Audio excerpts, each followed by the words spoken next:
Hello, it's Brent vbNewLine, and today is Monday, which means it's Macro Monday, and I can't think of a better way to start out your week than being more efficient and effective on your computer. And the best way to do that is use our latest macro. What kind of macro are we posting this morning?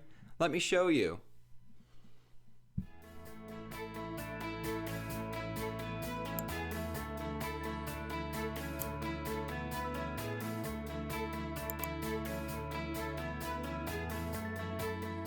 All right, this is the macro we're dropping this morning. This is the Outlook QuickText macro. The average office worker sends roughly 40 emails a day. Now, you could be above or below average, but ultimately, you're sending a bunch of emails and it's taking a bunch of your time. Now, stop and wonder how many times are you typing the same thing over and over again, or are you being asked to? This is where the Outlook QuickText macro can come in and help you quickly enter text into your emails, especially those you use on a frequent basis. Another cool thing about this macro is it can help you pull in additional information leveraging VBA and pull in specific dates. Let's say you have a meeting coming up and you want to pull in that date of that meeting, but hey, you got to go look at your calendar, you got to go find the date. You're doing that back and forth. That gets old and that wastes a bunch of time. That's where this macro becomes very powerful and can help you out on a daily basis. If you've yet to see this macro in action, go ahead and check it out in this See It in Action video. As we continue to work our way down, we're getting to the best part, the code and the references for this macro listed out. But before we dive into the code, if this is your first time using VBA, let's walk through these 3 steps. Activate the developer tab, update macro security, and set up those references for leveraging lean macros. You can do this really quick. Let me show you. And once in Outlook, I'm going to go ahead and hit the Customize Quick Access toolbar, dive into More Commands. In More Commands, I'm going to hit Customize Ribbon. And then over in this Main tab section, I'm going to navigate down to the Developer tab. You can see it's uncheckmarked and said, let's make it happy. Checkmark and click OK. And now it is activated, and you see you have a new tab. Here is the Developer tab. If you click into the Developer tab, next place we're going is Macro Security. You'll see that all macros are disabled, which is really sad. So if you go ahead and enable all macros, not recommended because potentially dangerous code could run. It could, potentially dangerous code could run if you're just randomly throwing in code into Visual Basic and clicking run, but you're not throwing in random code. You're watching this video step by step. You're going to see exactly what this code does, so you know exactly what to expect when you run it. Let's go ahead and click OK. All right, the next thing you're going to do, let's dive into Visual Basic.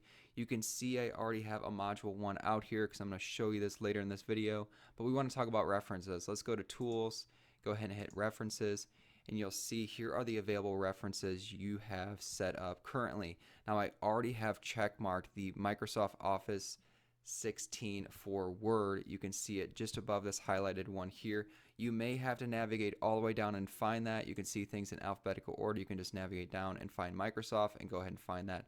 Click the checkbox and then click OK. All right, so let's go grab some code. Let's navigate back over here, and you can see here is the code for the Outlook QuickText macro. Go ahead and navigate your cursor in between this white space of the code lines and the physical code itself. With a double click, you can quickly copy all of this.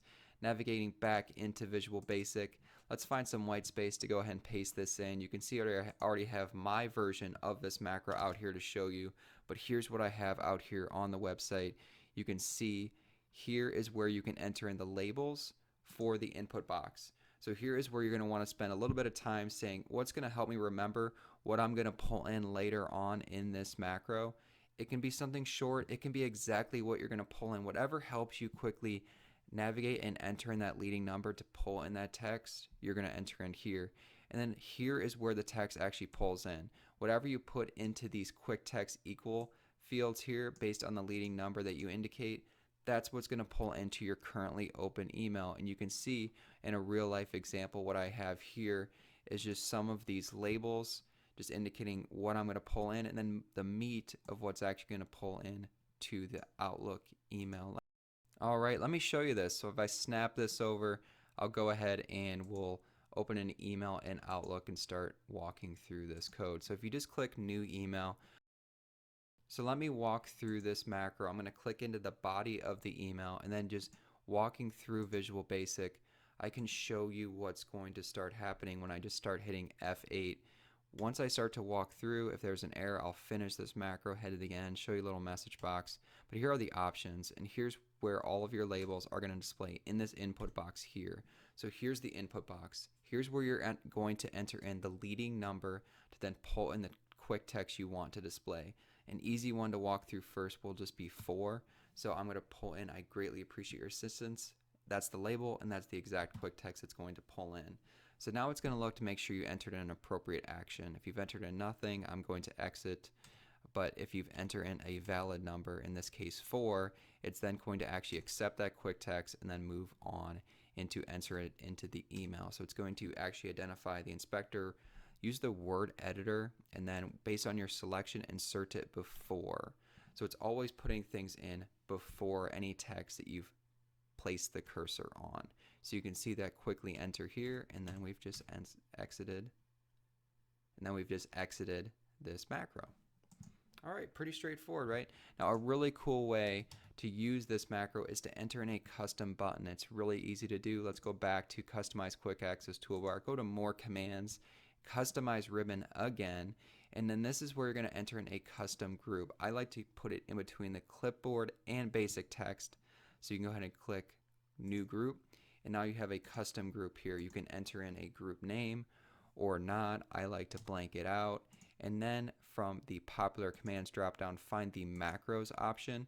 Now this is where you can pull in the macro you've pasted in after making your personal updates. I'm going to pull in my Outlook Quick Text macro to show you.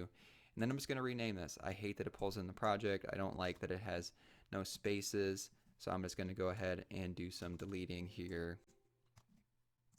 And then you can also put in the label. Then you can also put in the icon you want to display. I just use this blue A. Pick anything that makes sense to you. Click OK.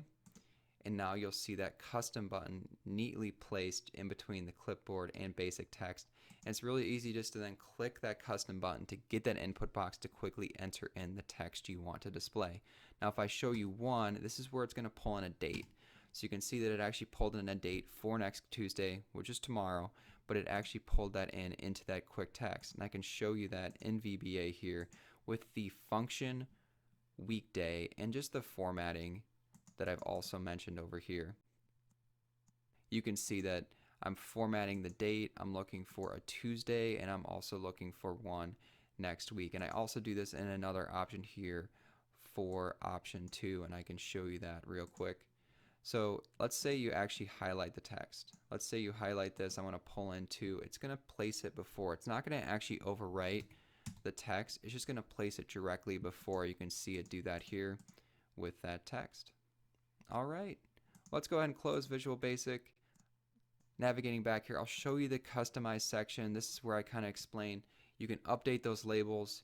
You can update the quick text in this macro. If you want to learn more about pulling in dates into your quick text to quickly enter in those for upcoming meetings, I have some more information about the weekday function. There's a lot more you can do with dates. That's why I think VBA is so powerful with pulling in text. Outlook gives you a lot of options to pull in text, but I think programming it to meet your specific needs really helps you be a lot more efficient and effective on your computer. All right, I absolutely want to know what you think of the Outlook Quick Text macro. Don't hesitate to contact me if you have any issues installing this on your own computer. Stay awesome. Thank you so much for taking time to view this video. I really do appreciate it. If you want to start using the macro you've seen in this video today, just visit leveragelean.com. If you could do me another big favor, please subscribe to my YouTube channel to stay updated on any new videos that I'm posting. Like us, follow us on all of our other social media channels, and as always, stay awesome.